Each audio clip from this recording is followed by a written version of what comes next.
አፋዊ ትሕትና አሁን ይፈሳል በየመድረኩ። ምዕመናን ራሱ ይሄን ጠይም ትሕትና ተለማምደውታል። አሁን ይቆሙና እኔ የማይገባኝ ወንድማችሁ በፊታችሁ የሰበካ ጉባኤ ሪፖርት ለማቅረብ እንደዚያ የሚሄደው የማይገባኝ ወንድማችሁ እንደዚያ በቃ ዝም ብለህ አታቀርብም ወይ ነው? ዝም ብለህ አቅርብ። ለምን እንደዛ ትላለህ? ካልተገባ ዝም በል።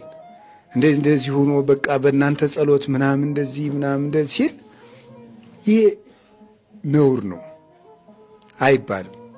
በአፍ ትሕትና የለም። እኔ እንደዚህ ነኝ፣ እኔ እንደዚህ ነኝ፣ እኔ እንደዚህ ነኝ አይባልም። ጌታ ምን እንዳለ ሰምታችሁታል? የማቴዎስ ወንጌል ምዕራፍ 11 እኔ በልቤ ትሑት ነኝ አለ። በምን ትሑት ነኝ ያለ? በልቤ ትሑት ነኝ ያለ። እኔን ምሰሉ፣ እኔ በልቤ ትሑት ነኝ። የክርስቶስ ትሕትናው በልቡ ነበረ።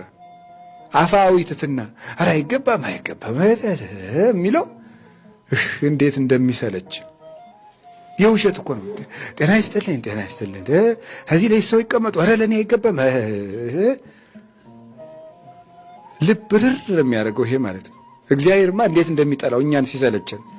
አሁን አጠቃላይ የእኛ ይህን እንዲሁ አሁን ትሕትና የሚመስለው ሁሉ ውሸት እኮ ነው።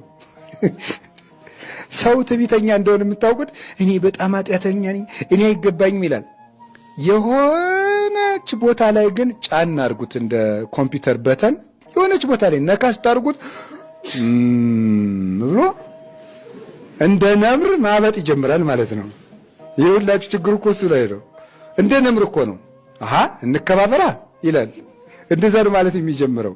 ይህ እንዲሁ ምስኪን እንዲው አንዱ መነኩሴ እንዲህ አለ። በጣም የበቃ አባት ነው ተብሎ የበቃ አባት ነው ተባለ። ከዛ አንድ አባት እስኪ አምጡት ልፈትነው እንግዲህ ከበቃ ብለው አባ እንዴት ነው የበቁ ነው ይባላል አለው። እንግዲህ ነው አለ። ግን እማትረባ ሰው ነህ አለው። ስድብ ይሰድበው ጀመረ። ተቆጣ። አይ ብቃት አንተ ውስጡን ሌባ ዘርፎት ቀለም ተቀብቶ ተቆልፎ የተቀመጠ ቤት ትመስላለህ አለው።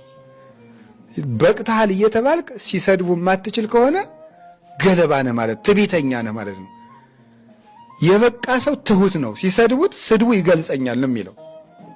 ትዕቢተኛ ሰው ግን ለራሱ ካለው ከፍተኛ ግምት የተነሳ እንኳን ተሰድቦ አሁን እኮ እንደዚህ የሚሉኝ እኔን ነው ብሎ ይቆጣል።